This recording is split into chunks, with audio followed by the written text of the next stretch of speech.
scream and shout with all your might. You know, my subconscious is going to get conflicting messages or something. Dig in your heels and hold on tight. I'm not gonna know if it's a nice peaceful day or a rainy day. Either you are wrong or I am right. Don't forget the ever-present, the most likely third possibility. You are wrong and I am right. Welcome to another edition of Stating This, brought to you by the Cynical Libertarian Society. I am your Skippy, stating the obvious as only I can. In the control room, the lovely and adored Randy. We're having our little pre-show conversation here. So, I'm in the studio. Today is going to be a very quick edition of Stating the Obvious, because I have got some information I have to cover. Mainly because I have to take this library book back to the library. It's due today. CSU Library does not fuck around. They are apparently under the impression that their book is made out of gold or something, because the first day that it's overdue is a $5 fine. Second, for every additional day, for every additional day, catch it! For every additional day, it's $1. So I have to get the book back today, or else it'll cost me a fortune. And that there you just heard was the sound of me dropping my cigarette. Because here in the palatial studios of Stating the Obvious, we smoke when we want to. Why? Because we believe in freedom. And now I have to clean up the mess. See, this perfectly illustrates the problem with freedom. And why I believe so many of you out there are opposed to freedom. Because you see, with freedom, there's responsibility. I'm free to smoke in here if I want to. But when I drop the cigarette and make a mess on the floor because the ash scattered every place, I have to clean it up. Freedom, responsibility go together. This is why the Cynical Libertarian Society was formed in the first place. Because I sincerely, truly believe that the large majority of the population of this planet, especially the large majority of the people in the United States, are not capable of handling freedom because they cannot handle the responsibility that goes along with it. And so while theoretically, philosophically, I believe the human species deserves freedom, practically speaking, most of you out there, of course, deserve nothing but enslavement, because even that is too complicated for large portions of our society. If you people had to encounter freedom, it would kill you.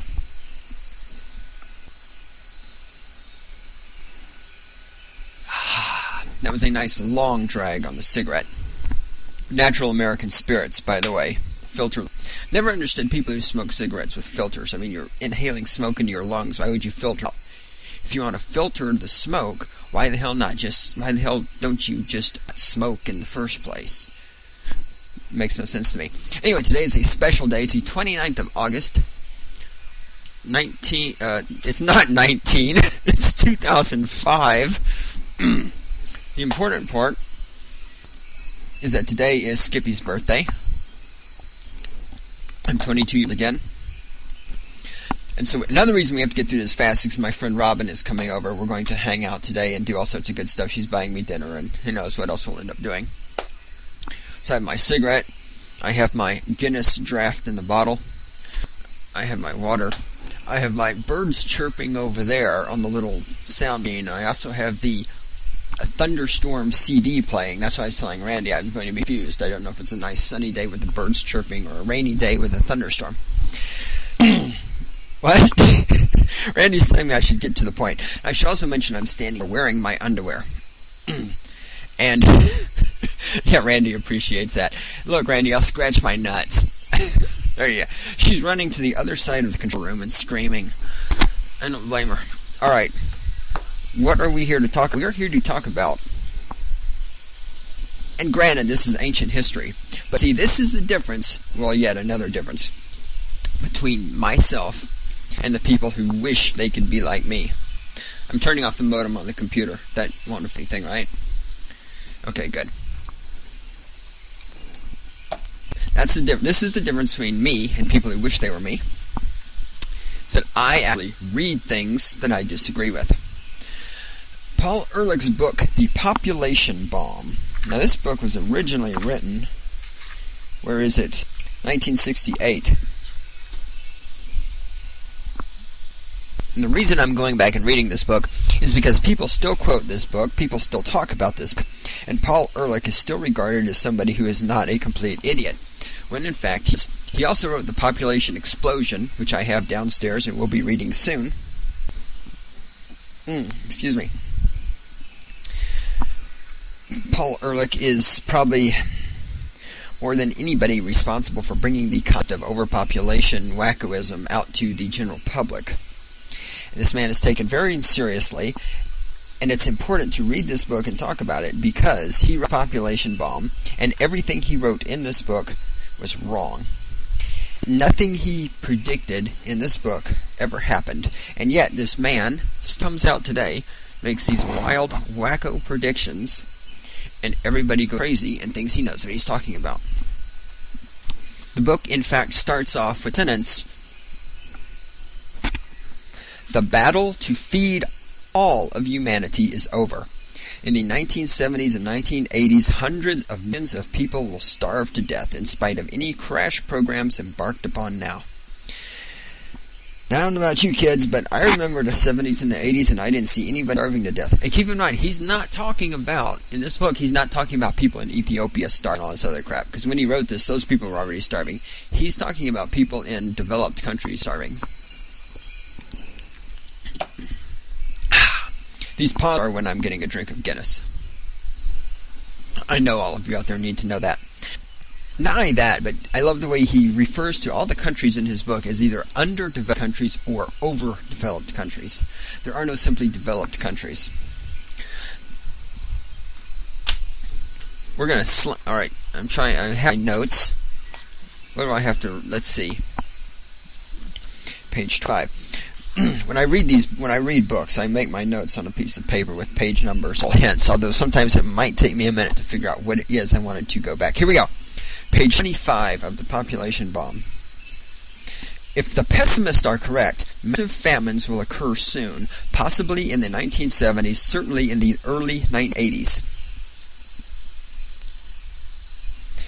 Again, I don't remember any famines. I don't remember anybody dying of starvation in Australia or England or France or America or Canada.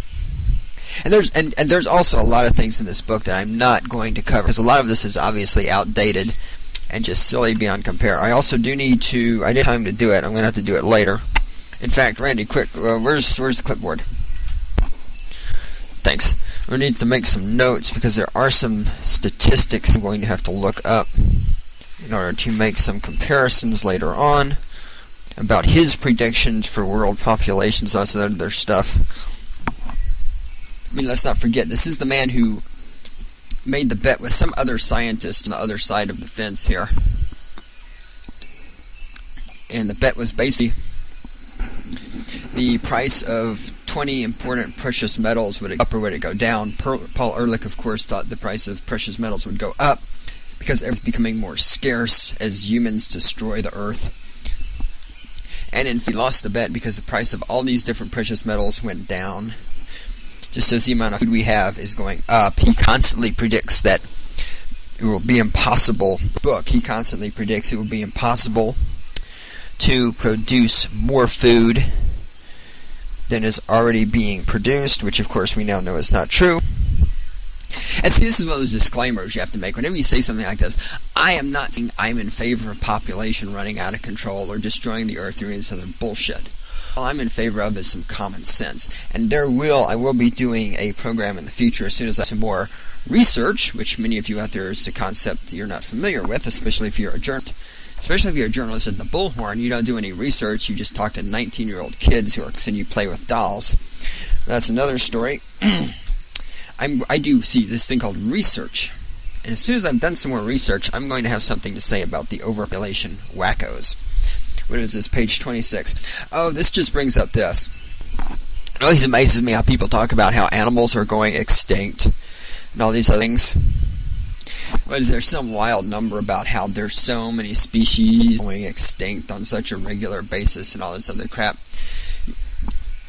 he briefly mentions this in passing. He, of course, tries to tie overpopulation. A lot of things have nothing that I'm not sure count into it, like extinctions and nuclear war and the economy and all this. Well, they do and they don't, and they don't and they do. I mean, everything is interrelated if you get far enough. I mean, if you look hard enough, the price in China does actually affect us here in the United States. You know what I'm saying? The point is, what was I saying? Oh. How the passenger pigeon is extinct. Just always amazes me that if there's all these species going extinct, how come the only ones we ever hear about are the passenger pigeon and the dodo? Page 32. Oh, this is hilarious. This is great. This is great. Let me find this on the page. I remember it now. He's talking about DDT and how DDT stays in cells, blah, blah, blah. The day may come when the obese people of the world must give up diets, so metabolizing their fat deposits will lead to DDT poisoning. But on the bright side, it is clear that fewer and fewer people in the future will be obese. Now this on top of, it was a few days ago I saw in the newspaper an article about how the number of fat people in America is higher than ever. The number of fat people in America is growing by leaps and bounds, and yet here's Mr. Ehrlich, the Grand Master overpopulation guru, saying that in the future there aren't going to be as many fat people. I mean, Paul, you are so clueless. It is absolutely mind-numbing. And of course, the entire basis of his argument is, of course, that we're running out of food, which is why we have to stop overpopulation. It amazes me that there are so many people who still think we are running out of food, because when you look around and you see all the fat people in this country, I don't know how in the hell you think we could possibly be running out of food. Now, let me take a mention this. Let me take a moment to mention this while it's on my mind. I can see why this book is influential. Because I will give to Ehrlich credit where credit is due. This is the other difference between me and all of you, is that while I do sometimes engage in character assassination, one, because it's fun, and two, because it's a standard tactic, unlike those of you out there who are pussies and coward Democrats, and Republicans for that matter, I can give my enemies credit where credit is due. I can see how this book became influential because Paul, I don't know if I'm assuming he wrote this by himself. It doesn't have another author's name on it.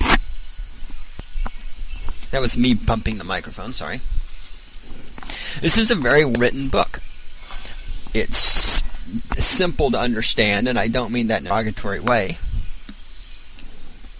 He doesn't bombard you with useless, or not useless, but difficult to understand figure graphs and all this other stuff. It's a very well written book, very conversational.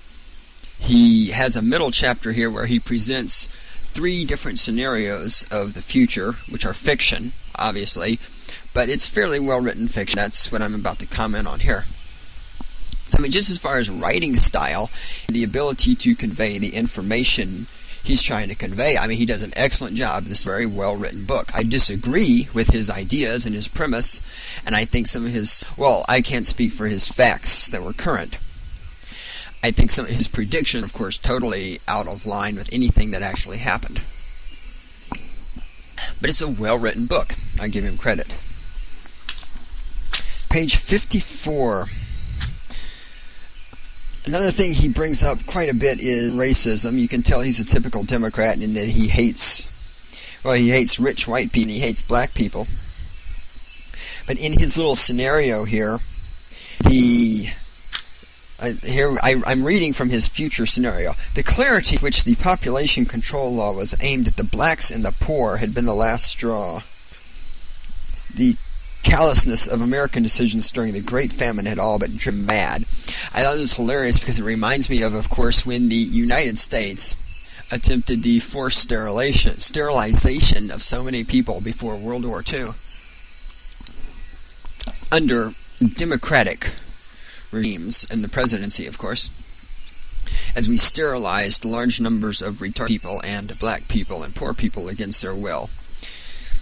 I wonder if Paul Ehrlich is taking any of that into consideration. This was done by his heroes, the Democrats. Also, his scenario, which while well written is completely unrealistic. I bring this up just because I think this illustrates how little contact Paul Ehrlich has with the real world. In his future scenario, the president is making his decisions based on getting reelected, which is realistic. However, the president's advisors are resigning because the president isn't doing the quote-unquote right thing. Now, anybody who thinks that a president of the United States would surround himself with advisors who have any priority other than kissing the president's ass is obviously naive of politics. You don't see presidential cabinet. This is not a presidential cabinet. You don't see cabinet members resigning over disagreements with presidents on a regular basis because presidents stack these things with spineless little pieces of shit who are never going to disagree with the president. So Ehrlich's book might have been a little more interesting if he had some sort of realistic grasp of how politics works. He brings into his scenario nuclear war and racism and all these other things, and what I think is a desperate attempt to scare the reader as much as possible into agreeing with him. In his first scenario, there also ends up being a nuclear war which is instigated by the lack of food.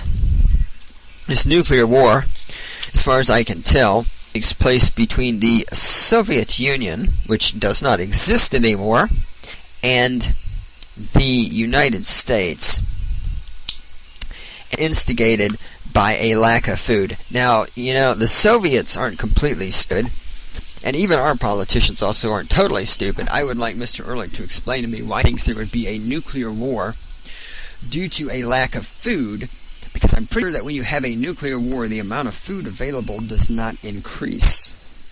I mean, if I was sitting around going, wow, all my people are starving to death, we need more food, the first thing that came to my mind would not be, hey, let's nuke the Russians, because when we nuke the Russians, wheat fields will spring up or something, I don't know. I'm not sure what his reasoning's here, other than, look, I'm trying to frighten people. 72, oh, there's so much wrong. There's so much wrong with page 72. I might just have to read this entire page and put forth criteria as I proceed, as soon as I get a drink of Guinness.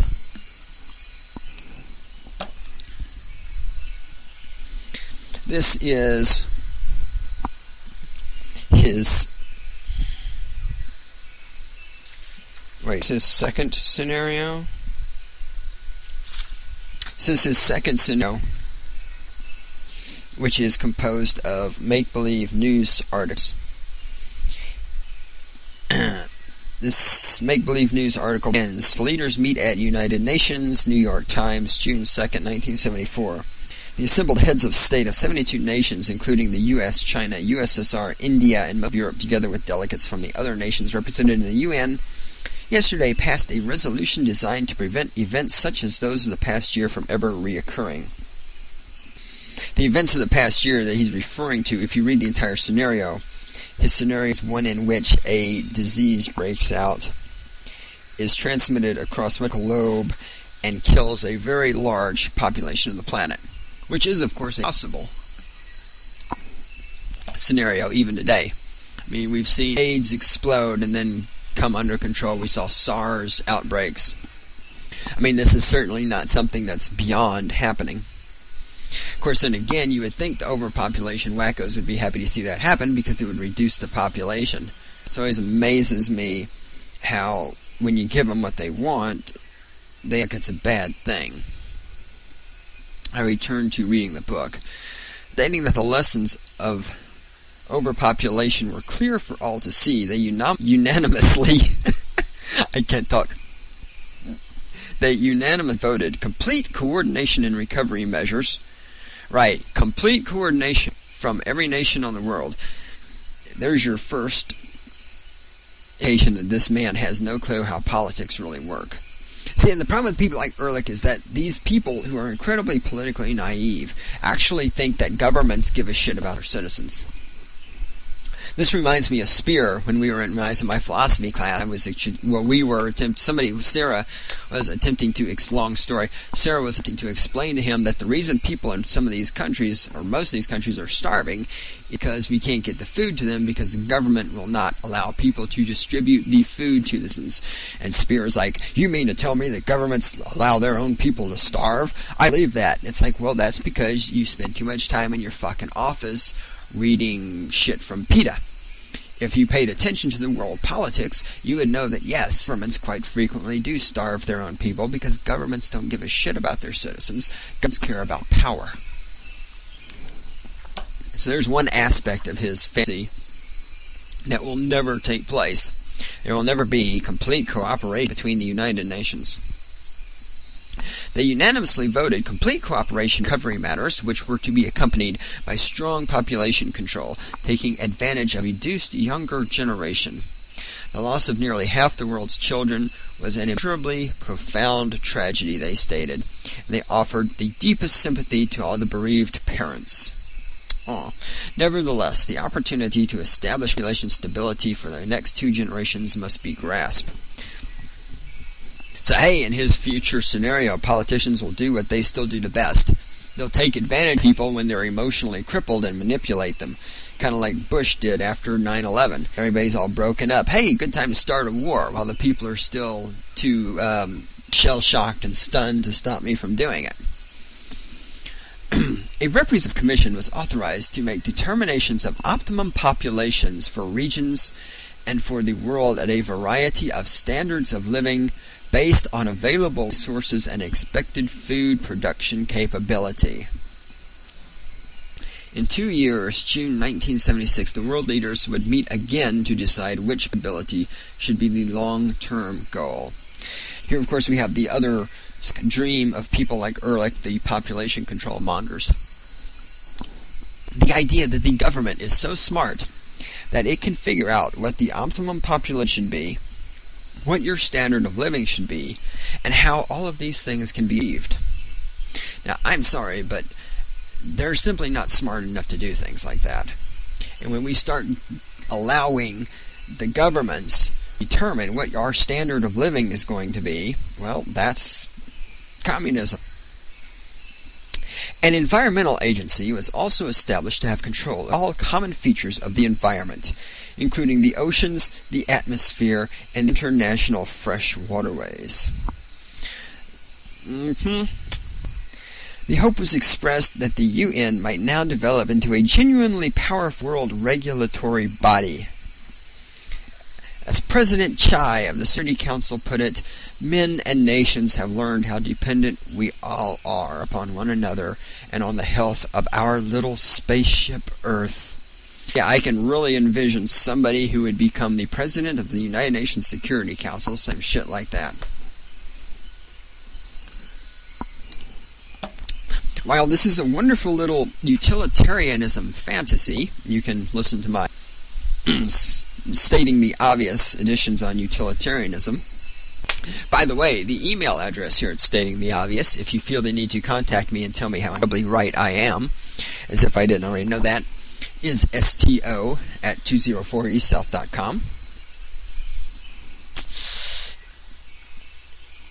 The idea that, this is a great little fantasy where the government can perfectly plan and balance all of these things, and we're all going to work together and make all this happen. But all of this neglects a very basic fact of life. That is that politicians don't give a shit about anything except themselves and power. Those people in the United Nations are not there because they care. That's why recently in the United Nations we had that big hubbub over the United Nations being used for slave trafficking. The people from the United Nations who were engaged in slave trafficking. The people in the United Nations engaging in sex slavery trafficking. People in the United Nations engaging in money laundering and all these other things. These people are not there because they care about other people or because they care about the world. They care about power. What is this? Page 74. Here we go. Let's see. This is his third scenario, in which everything is just hunky-dory, because before anybody ever even starves to death, the stupid Americans wake up. It always tells me how America has to do all the work, too. I think this is somewhere else on my list. But in all of his predictions here and all of his calls for action, it's always America needs to lead the way. These are the same people that when we invade foreign countries, these same people, America cannot police force the world. It's not our job to police force the world.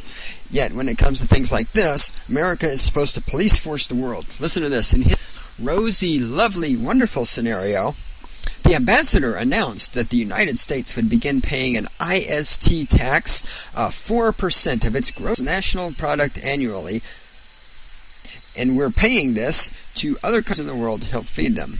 The IST is the International Survival Tax. America, in his wonderful scenario, is supposed to give 4% of its GNP to other countries so that they can survive. Why? Because America is like boundless money hole that we can just throw money everywhere, and it's our responsibility to feed these people in these other countries. Right? It's not the responsibility of these people to stop living in the fucking desert, or to stop killing each other so they can grow some crops, or to overthrow their governments that are corrupt, shitting all over them and attain freedom. No. And if this really happened in real life, that's exactly, we would take this money, we'd throw it to the governments of these other countries, and they use it to buy weapons, they would use it to pay bribes, they would use it to prop up themselves, and their people would still be starving. How do we know this? Simple, because it's already fucking happening. Look how much aid we send to other countries, and yet the people are still fucking starving over there. What is this last paragraph? It says, oh! This is part of his rosy scenario. Is there somebody outside the window mowing? Does anybody realize that we were... Thank you. Yeah. I read from the book. Historians have long argued over what decisive factors were in the general acceptance of the U.S. proposal by other I'm familiar with what this stands for, overdeveloped countries. ODCs, as he calls it. One group contends that it was the changes in the United States, the institution of food rationing, and guarantees of equitable protein distribution among all Americans. The moral leadership of President Richards in openly condemning racist governors and congressmen, and the acceleration of the resource self-sufficiency and recycling programs were clearly important. As I said, he spends a lot of time whining about racism. He thinks that racism is why people are starving to death, and I think there's some truth to that in countries, and I'm going to cover that later. Well, no, actually, no. Racism isn't why anybody's starving. So this is another topic which is too far off. Nobody's starving because of racism. But I just thought that was funny because I read this about President Richard openly condemning racist governors and congressmen. So shortly after, somewhere around here, it's a newspaper article, I read something about Democratic Senator Robert Byrd from West Virginia, and something he did, and it just kills me because I notice it always says Senator Robert Byrd of West Virginia, Democrat. It never says Senator Robert Byrd, former member of the Ku Klux Klan who attained the rank of dragon, and current Democratic senator from West Virginia. The media always leaves out the part where Senator Robert Byrd of West Virginia used to be a dragon in the Ku Klux Klan. Of course, now, who was it? Was it Trent Lott? Was that the idiot who said something about, what other idiot? Strom Thurmond, who is a Dixiecrat, who were, of course, the Dixiecrats, of course, the political party which wanted to keep the black people segregated. They are opposition Republicans, and the Dixiecrats are, of course, the basis for the Democratic Party. It always kills me how the Democrats pretend the Republicans are the racist party, when in fact the Democratic Party has its origins in the Dixiecrats, who were attempting to keep the black people segregated. the Democrats also have the only senator in Congress, Senator Bud of West Virginia, who was a former member of the Ku Klux Klan and attained the rank of dragon in the Ku Klux Klan before becoming a United States senator in the Democratic Party. The other thing in here is Ehrlich, in his book here, and this is one of these things, I'm pretty sure he's changed tune on this. This is why even he probably has no spine. Ehrlich in his book here stresses the importance of animal protein as a necessary part of the diet. Now, my thing curious about here is how far does that fly with the animal rights wackos? And why does the microphone click every now and then? No, I don't see anything loose. Okay. How does that fly with the... There it went again. How does that fly with the animal rights wacko? Because part of Ehrlich's contention is that people need animal protein and a certain amount of it to grow healthily. Healthily? Is that a word? To grow up healthy.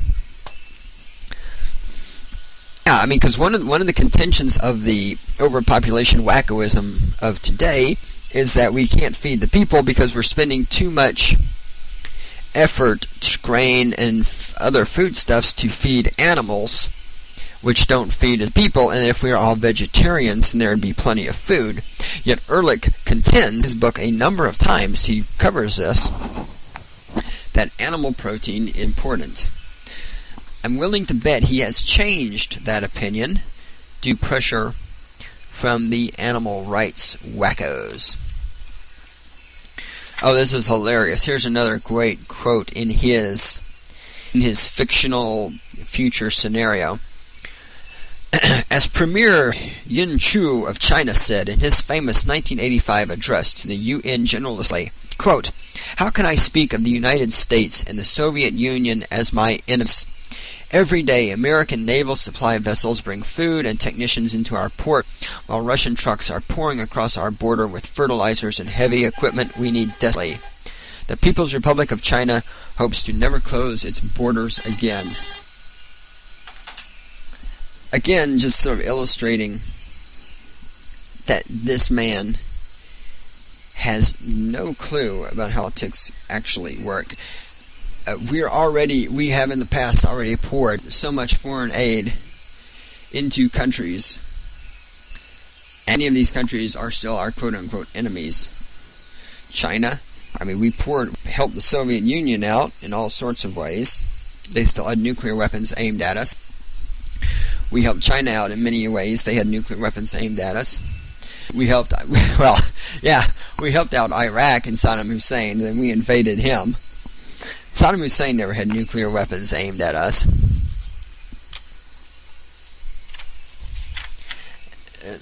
Ehrlich just doesn't seem to understand how politics actually works. 80, what is going on here? Ooh, it's raining outside. Actually, no, it's not. It's just a CD. Oh, I remember this. I gotta find it. I'm looking on the page here. Da da da. Dun dun. Dun dun dun dun dun dun dun. Dun dun dun. Ah! Now this is not the fiction part anymore. This is Ehrlich being serious. Ehrlich writes, however, far from wanting two children, people in overly developed countries usually want 2.5 to 3.5 children per family, while in the UDCs, those are underdeveloped countries, from 4 to 6 are considered ideal. I just find it interesting that Ehrlich knows how many children people want. Now, it's one thing for you to sit there and say, well, statistics show that in overly developed countries there are 2.5 to 3.5 children per family, and in UDCs you have 6 children per family. That's one thing. But when you're saying that people want these many things, it's fascinating how Ehrlich can actually know what other people want. I mean, he's a mind reader. He knows what people want. I just get a little pissy when fuckheads like him start talking about what people want. I mean, the man, as I've already established, the man is clearly clueless, yet he knows what other people want. Oh, this is funny. He talks about organ transplants over here. Where is it?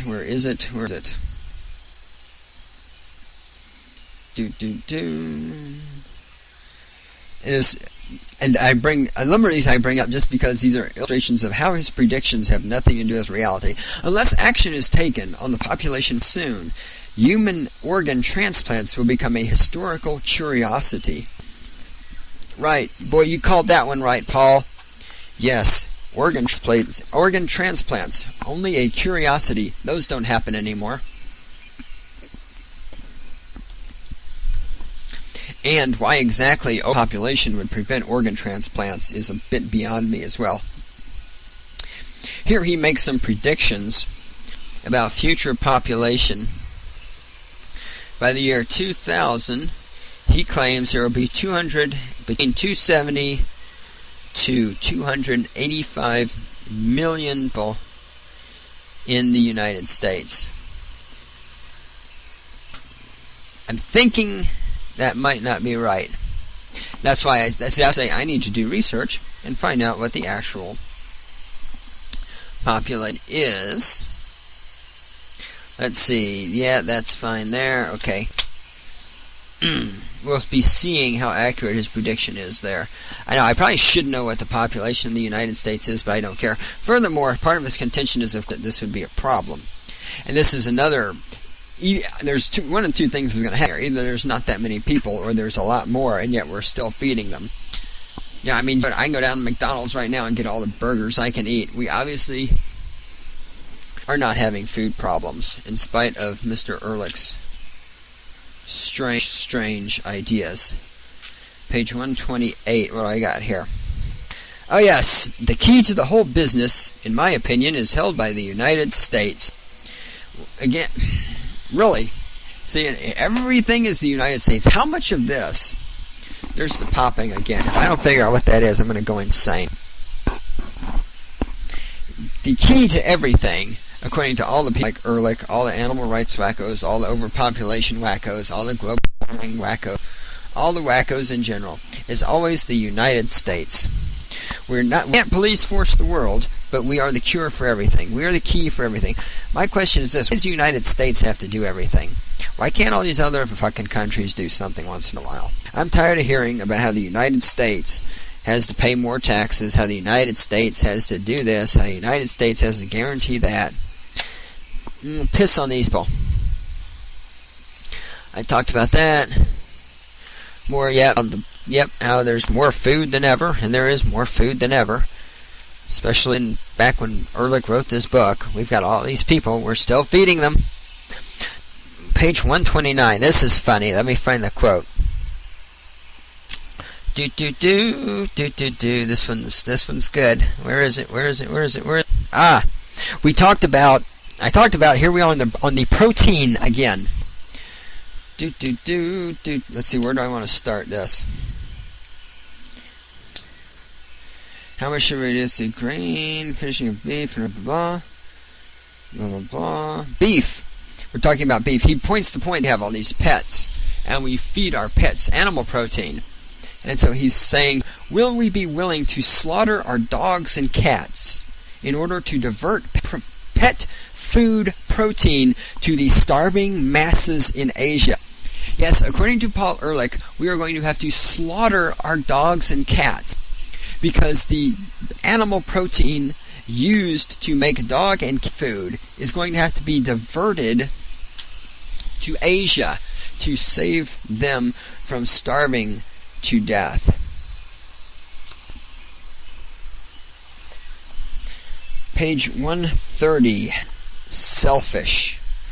This is a little selfish and selfless.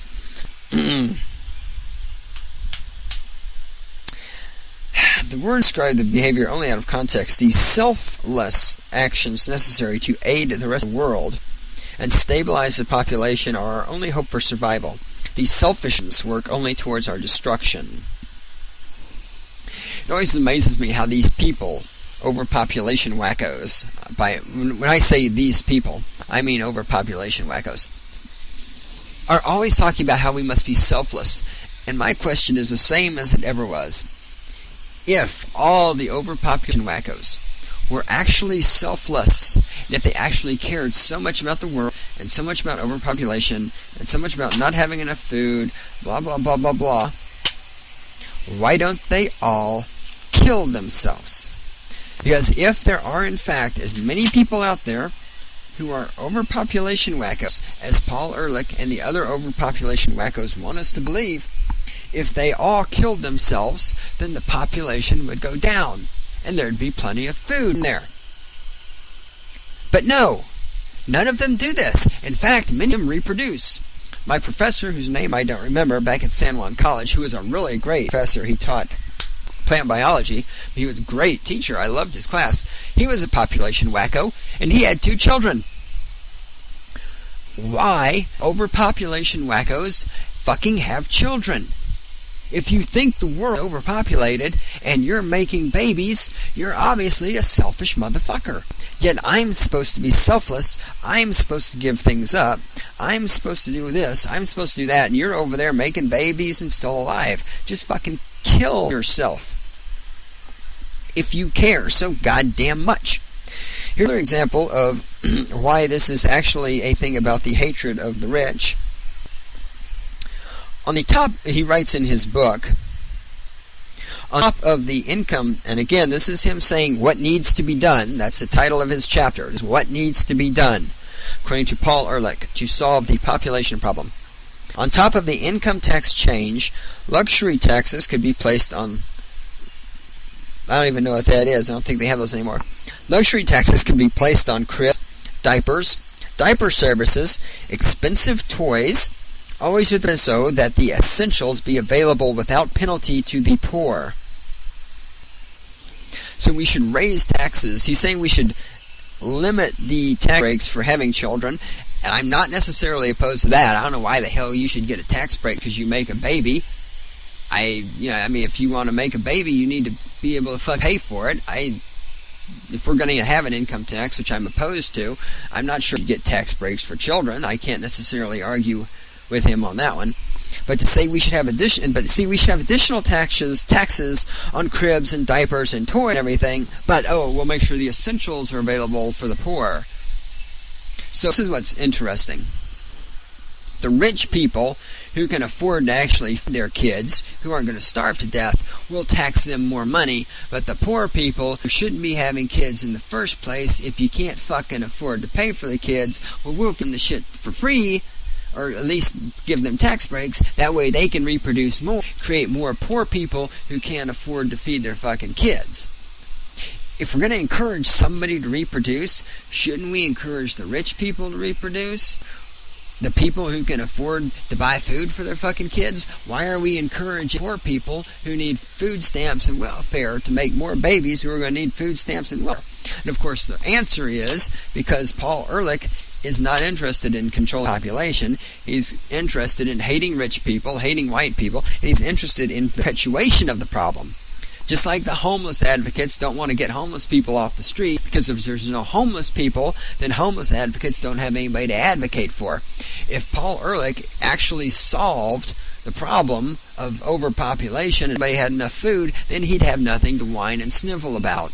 By creating more poor people who can't feed themselves, he ensures the problem is perpetuated and ensures himself a position and a place and a group of people he can speak for. Another interesting thing about this book, and I have my note here, page 145. Let me see if I can find this on the thing real quick. It's another thing I'm pretty sure he changed his mind on, because I bet he's had to. It says right here, he's talking about the rate at which we are expending our irreplaceable fossil fuels. He writes, it should, who is it? PA. It means the Environmental Protection Agency. It should evaluate carefully the possible roles of atomic fission or fusion in replacing fossil fuels as an energy source. Here, Paul Ehrlich is coming out in favor of atomic power. Now, how far do you think that flies with the overpopulation, tree-hug, environmentalist, liberal Democrat, wacko people today? I bet Paul Ehrlich stuck his tail between his legs and has backtracked on that one. The few things in this book he says that make any sense, I guarantee, like for example the necessity of animal protein in the diet and the use of atomic power, I guarantee giving these things up, I'd be willing to bet he is a vegetarian anti-new echo out the ass. And I agree with his original assessment. We should be trying to get away from the use of fossil fuel. And we should be working on atomic power. Page 175. What is on page 175?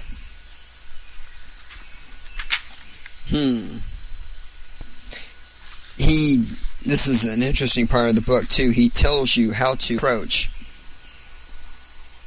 Oh, this is great. He tells you how to approach people and attempt to persuade them to see it your way. He has these little sections. For example, Target already has 8 kids. Target is childless. Target has 2 children. Target is extreme conservative. Target is extreme liberal. Target is deeply religious Catholic. Target says there is an alienable right to have as many children as you want. Target brings up questions of eugenics. Some people breed and others be sterilized, which is exactly what he's saying. Earlier he's saying the poor people should breed and the rich people should pay more taxes. Interesting. Target is a member of a minority group. Well, if you're Ehrlich, apparently you don't care about them. But here's what's important. Target is a university professor. He writes anything. Where was it? He says in his writing here about how you should get your friends who are professors to help spread your faith. Quote, any professor lecturing where can insert into his lecture a commercial on the problem. And so I come to the end of my discussion of the literary significance of Darwin's hangnail. In conclusion, we'd like to remind you that our Society for the Study of Darwin's Hangnail can only exist in a world in which there is leisure time for intellectual pursuits and a social system which permits such pursuits. Unless something is done now to bring the runaway human population under control, the Society for the Study of Darwin's Hangnail will not long endure. So basically now remember, this is important and this is why. Liberal college professors tell us that they do not attempt to indoctrinate students' beliefs, right?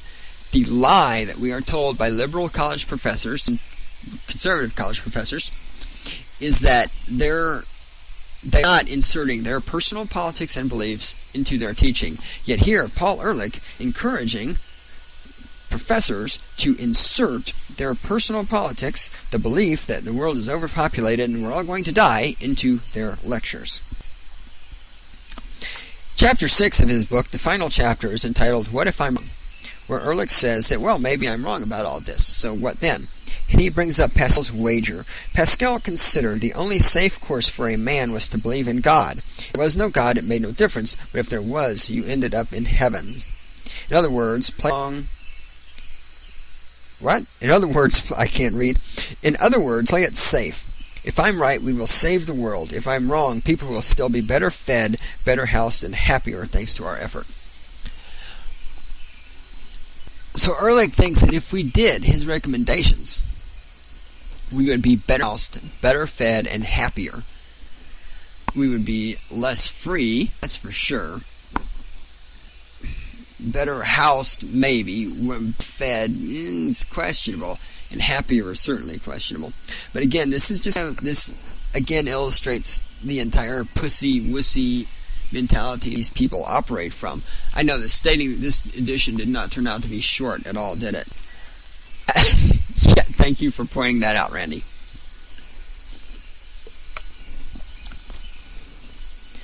This illustrates typical pussy position of people like, well, I might be wrong, but it's safer. Well, Ehrlich, when you're leaving the house today, you might get run over by a car and die. So wouldn't it be safer for you to just stay fuck at home?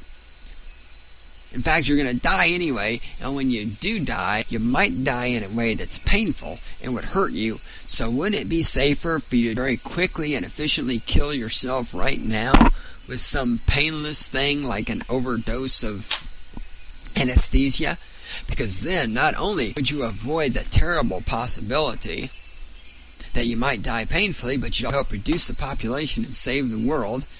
And I wonder if Ehrlich's an atheist. I bet he is. I bet he believes that the earth is a spirit, goddess, Gaia, or something. So I wonder if he believes in God, just in case there is a God. And this is typical. I'm too much of a pussy to make a decision and take a stand. So I'm going to do like Pascal wager, and I'm just going to take the safe bet.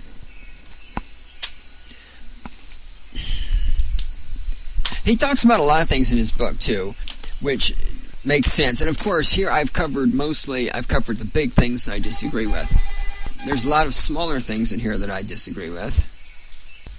I mean, there are certainly things... there are things in this book I agree with.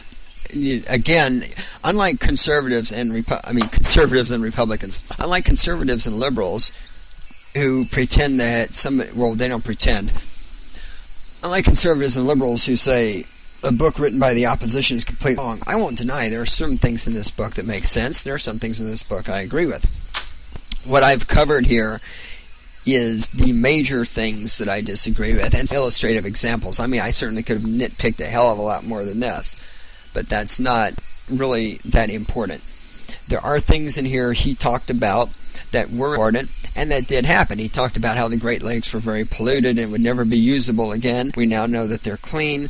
He's talked about how we need to get rid of leaded gasoline, of lead poisoning, and we have. He talked about how air quality was bad, and for the most part, air quality has improved. There are certainly cities where I understand the air quality in Houston has gotten worse since I lived there. I don't know if that's true or not because I don't live there anymore. He's talked about the overuse of pesticides, which I agree with. I approve of the use of pesticides when absolutely necessary. I also believe that we need to find better alternatives to pesticides, such as, of course, using, natural predators to take care of those types of things, to eliminate pests, insects, and such. So there are things Ehrlich says in his book that make sense. There are things he says need to be done that have been done. And like most people, Ehrlich's contention is that humans are too stupid to clean up behind themselves. And this is where he and I have one of our biggest problems. We need wealth. We need rich people. We need large amounts of wealth because it is those things that will create an environment in which we have the money, the ability to clean up our messes. If you have a bunch of poor people and they live next to a polluted river, they're not going to give a shit about the polluted river because they're going to be busy trying to figure out where the fuck their next bill comes from. If you have rich people living next to a polluted river, they're going to walk out there, they're going to see the river, they're going to say, shit, that looks like shit, we need to clean that up. And they're going to have the time and the money to clean it up. As we as a society become richer, we as a society will be more able to clean up our mess. As our technology becomes greater, we will be more able to clean up the mess we have created. The simple fact is that by existing, we're going to create messes. Now, it's good to avoid creating the messes, and as our technology gets better, we can do it. But also, as our technology gets better, we can clean up the messes we have made. And these things are important. Ehrlich's contention is that the way to save the world is to take society backwards, to reduce the amount, to distribute wealth more equally, to reduce the number of people, to reduce technology, to get everybody living back in stone hut shit again. And that is not the way we accomplish it. The way we accomplish it is by creating more wealth, by creating more technology, by thinking better, by doing better, and by admitting that, yeah, we're going to make a mess, but if we put our minds to it, we can clean the shit up. And by God, we can still feed all these people out there because I look out the window every day, I walk across CSU campus, I go to downtown Fort Collins, I see motherfucking fat people everywhere. So, Ehrlich, how in the hell you can possibly think, even in his day, running around talking about overpopulation, where the hell he figures we are running out of food. I do not for the life of me know, because all I see is fucking fat people. Yeah, over. Alright, so we're gonna get the hell out of here. We're calling it a day. I got stuff to do. Robin's coming. And yeah, I was going to plug the next STO, but I don't know what I'm going to do in the next STO, so I'm not going to plug it. See ya.